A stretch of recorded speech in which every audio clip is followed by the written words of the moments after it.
probably know, it's certainly been on the news over here, there was a cultish little pastor in the US, somewhere, I think it was in Florida, I could be wrong, who came up with the idea of publicising a week in advance of the 9th anniversary of 9/11, a suggestion where he and his, I don't know how many followers there were, small church of possibly only 50, something like that anyway, were going to hold a great bonfire where they were going to burn loads and loads of Qurans to show their defiance against Islam.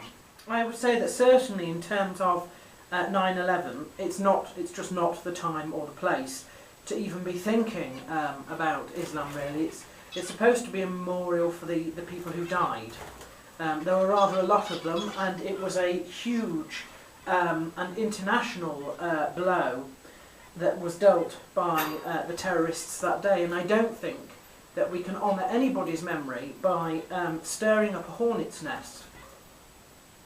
Which brings me to another point, and that's that I don't see how burning an Islamic holy book shows that we have stood in defiance against Islam. Is it going to slow the progress of Islam throughout the world? No. Is it going to make them suddenly change their minds about world domination? No. Will it serve any purpose at all? Well, let's see. It serves at least one purpose, and that is to upset them enough to threaten further terrorist attacks. And another purpose to, of course, harm the troops that are left fighting wars against radical sects of them. I would say that was a pretty good reason not to go through with any of this. I was very upset and very angry as well that a number of people on the forum seemed to support this idea. A number of others seemed to trivialise it as if it didn't matter. It went right into the core of our moderating team, which annoys me significantly. You know, that anybody can think after I had posted on the first page words that were not mine, but scriptural words about, you know, rendering no evil for evil, you know, overcoming good with evil rather than being overcome by evil, all that sort of stuff. It shocks me that you know, in one horrible way, this week a lot of the people on the forum have lived up to the stereotype of Americans that a lot of people in England think about, and it isn't flattering, and it isn't going to get them anywhere. I was just annoyed that we weren't all, you know, united in condemnation of this act. Very, very upset indeed. So if I've, you know, insulted you this week, then, you know, it depends on what your stance was, but I don't apologise at all for my views. I find anybody who supports that or thinks that that is a Christian way to act, you know, basically giving into your feelings and just, you know, basically a two-fingered gesture, which is only going to bring you and other people more problems. You know, the thought that anybody on the forum could be stupid enough to adhere to that sort of view makes me absolutely furious. Laid an egg. You can't see it because it's quite hidden. I did post a photo of it, which you can see now. That's the best I've got. The idea is that if they're fertilised, we'll know, because this will be the beginning of a clutch, and she will lay one a day for a number of days, and then she will incubate them for 2 weeks, and they should hatch. There is a problem, and that's that I am wondering whether she has bumblefoot. One of her feet is slightly enlarged. It has got a sort of little node on it. She's been standing on, you know, on the other leg. I am split. I can't decide if I think she's trying to get comfortable with the idea of carrying and laying eggs, or whether she's in the middle of laying a clutch and has bumblefoot as well. I'm going to watch to see how bad it gets. If I can see noticeable worsening in a couple of days, then I will get in touch with the avian vet. There is one very close to here, thank goodness.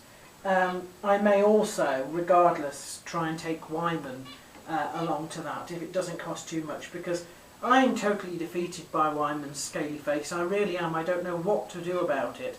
Every time I treat him, his eyes close up.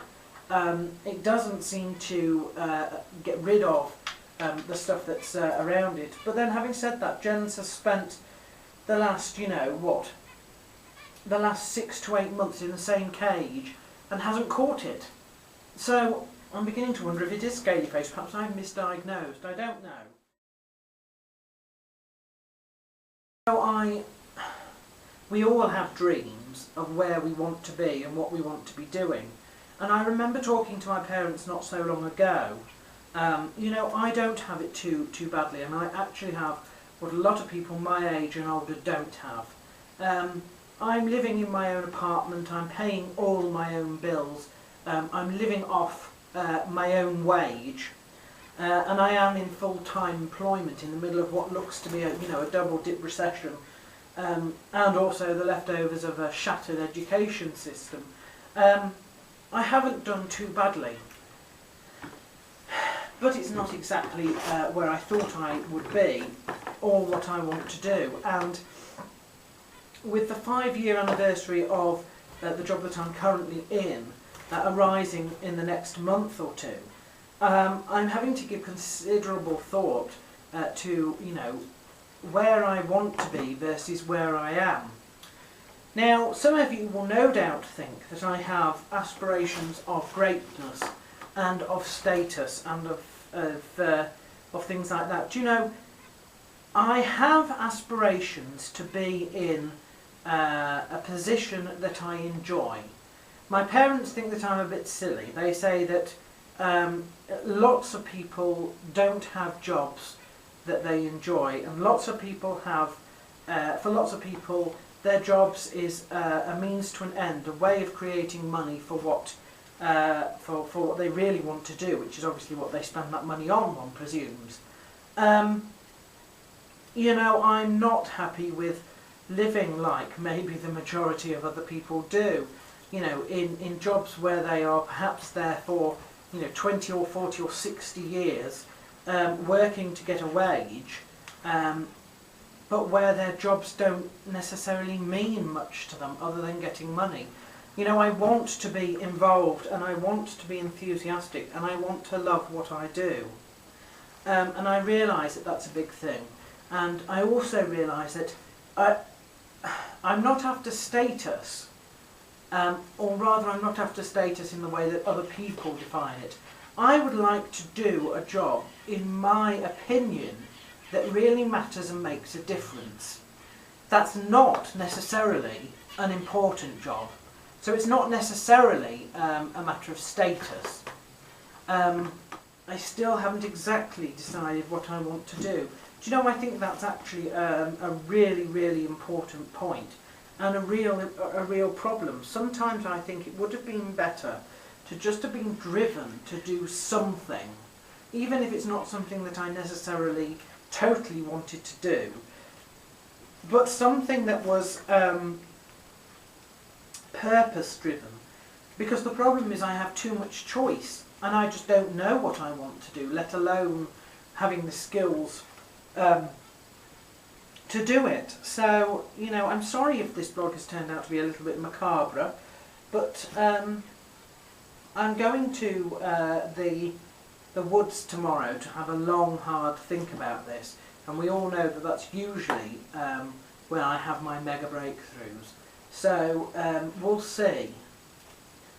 We'll see what happens, I think, when I get back.